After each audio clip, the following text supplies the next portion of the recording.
Hi, I'm Beck and welcome to my April to be read pile. Excitingly, in April we're getting married, but not until the end of the month. So I anticipate a lot of last minute things that I'll need to organise. I do have a bit of time off. Also, we've got Easter happening during April and we're attending a friend's wedding before ours. So it's going to be a massively packed month for me. So hopefully I can get to all of the books that I want to read.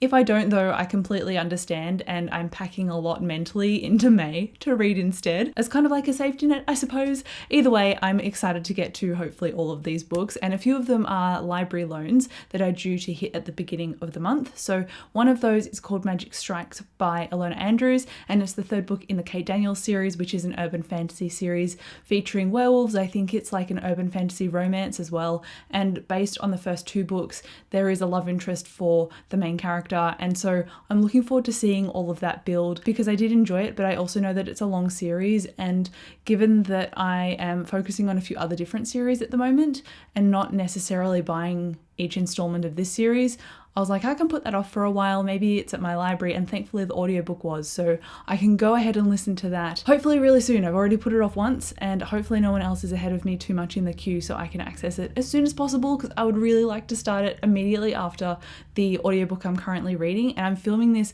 just before the end of March, so hopefully there is a nice carryover straight into Magic Strikes for me. I've also got another audiobook on here, but it's only 4 hours long, and it's a science fiction fantasy book that is sapphic, and it's, even though I knew the end, and I didn't know anything about this when I talked about it in my library TBR, but I looked it up on GOODREADS for you so I can actually tell you, because this sounds incredibly like something I'm going to love, and now I'm really nervous because I really hope that I end up loving it.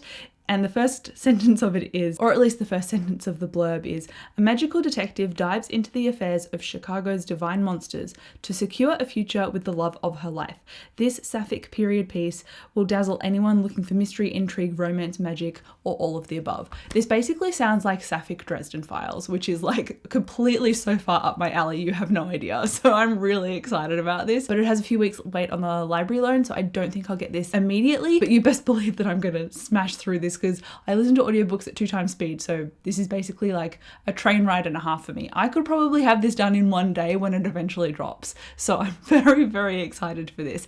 It's also great when it comes to my Goodreads goal because that will be an immediate finish for a number towards reaching my goal for the year, which is just nice to consider. Then I've got a book that I actually physically own, and that is Justice of Kings, which I was hoping to read at the end of last year but didn't quite get to it, but no matter, I'm looking forward to starting it now. It is a new series to me, so I was kind of putting it off because I don't want to clog my to be read list with a lot of ongoing series, because that can get quite confusing, especially with fantasy and leaving things in between releases. My brain is not up to the task, and I already have a lot of rereading to do to catch up to some of the stuff on my TBR cart, but I digress.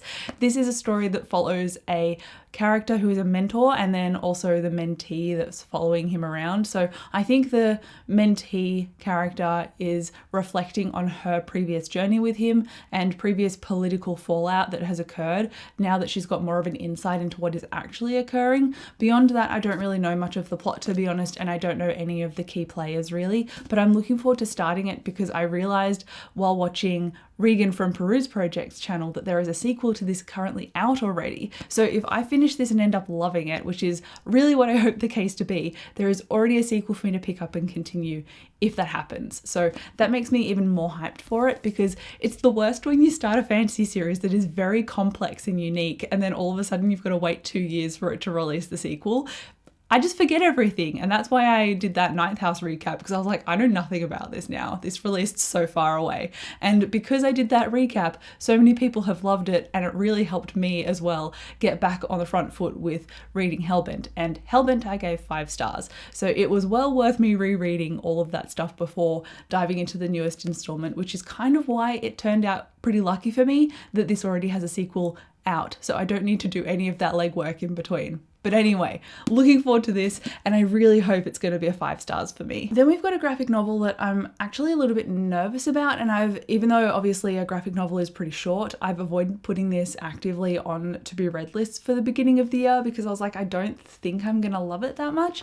The volume I'm talking about is Outcast, and it's written by the same writer, Robert Kirkman, I think, who wrote the Walking Dead comics. And while I adored that storyline, I did not like the art style after Alan Moore stopped stopped drawing for it, which is like after volume 1. So I was like, oh, this is very disappointing. So I'm hoping that the story here really collects me, and that obviously the different artist here, different to the Walking Dead comics, I believe as well. I hope the combination effect here is enough to hook me, but also Dave has read this and he said that he didn't really like it that much. And I often read things that are very similar in his taste. So the fact that he's already said he doesn't enjoy this very much and it's not got a very strong hook, I'm already like, well, my expectations didn't really exist before and now they're kind of scraping the bottom of that barrel. So because my expectations are kind of that low, I'm worried that it's really going to align with them, or it's going to exceed them really easily.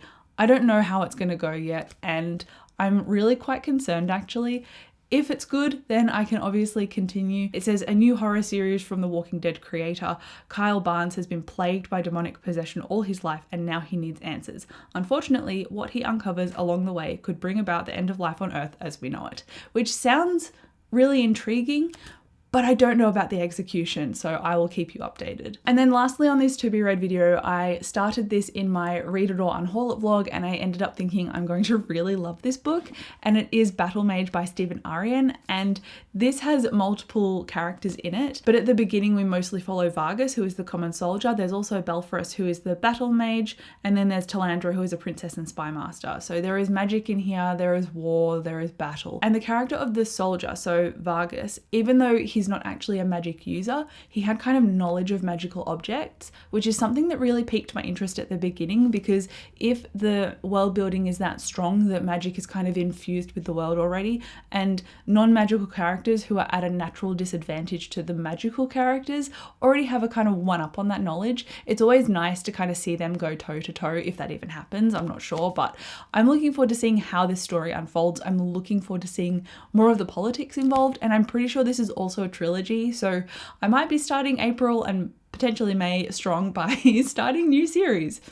Wish me luck, we'll see if that happens. And then also I lied because I thought that previous book, Battle Mage, was my last one, but it's actually not. Potentially, you'll see when I talk about it. But Brandon Sanderson has been doing his Kickstarter, and because I backed his Kickstarter, I'm getting the hardcovers printed every time they ship. And so I got Tress of the Emerald Sea at the end of February, I think, and then I've been taking just ages to read this because it's a slower paced book, but I'm enjoying it.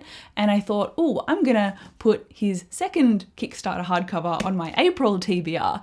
I haven't even finished his first one. So I think that's very optimistic of me because I see something shiny and I'm like, oh, I want to put it on a TBR. That's not the case. So I might just try and finish this. I'm still just over halfway into it and I keep putting it down because my mood doesn't really match the slow pace, probably because I'm really stressed in my everyday life about working full time and also organizing a wedding. But once all of that is kind of settled, I think I can really have the headspace to read something a little bit more slower and especially more complicated because I've got more Jen Lyons to read on my TBR as well. And her books are like 800 pages and they're very complex in terms of the world building and history of the characters as well, because there's a lot of intersecting bloodlines and royalty. So to keep track of that mentally is quite difficult, and to keep my attention span with a pace is quite difficult in this book. So I think once I'm a bit more settled in my everyday life, you're probably going to get more vlogs because I'll actually have the time to dedicate to them, and I'm going to be reading more thicker books that need that time spent on them. So that is ideally the case to finish this during the coming months, hopefully during April, we'll see. And then also obviously start the next Kickstarter hardcover. I don't know what it looks like. If there's a cover, I'll put it on the screen, I guess. But I don't even know also when that's going to arrive, because the publication for Tress was the 1st of January and I did get the ebook and the audiobook because I backed the Kickstarter, but I want to read the physical copy because it's just easier for me to pay attention to it. And also an unpopular opinion of me is that I don't really love Kate Reading and Michael Kramer as audiobook narrators. They're nothing to like write home about for me. I don't really understand the hype about them. So I'm more than happy to skip the audiobook and then wait for my physical copy. So all of those fantasy books plus a few audios are on my TBR for the month of April. Wish me luck because I'm going to need it. I'm so excited for the wedding and I cannot wait. Hopefully I'm going to have videos going all through April and May, but there might be a few staggered bits of content depending on how easily I can pre-film during the whole wedding stress. We'll see. It's honestly just up to whatever schedule I can put together. But anyway, let me know what you're planning to read during the month. Let me know if it's ambitious as starting several new series, because maybe I'll regret this in the future. Who knows? Also, actually, the Magical Readathon, I'm very chaotic, I'm sorry. The Magical Readathon is happening again during April, and usually I would contribute and do a reading vlog and everything, but given the whole wedding scenario, I'm not going to participate during April, but I might do it during May or June, we'll see. But I will post videos if I decide to do that readathon. So thank you, finally, so much for watching this video. Come and chat to me down below in the comments, and I'll see you in my next one. Bye.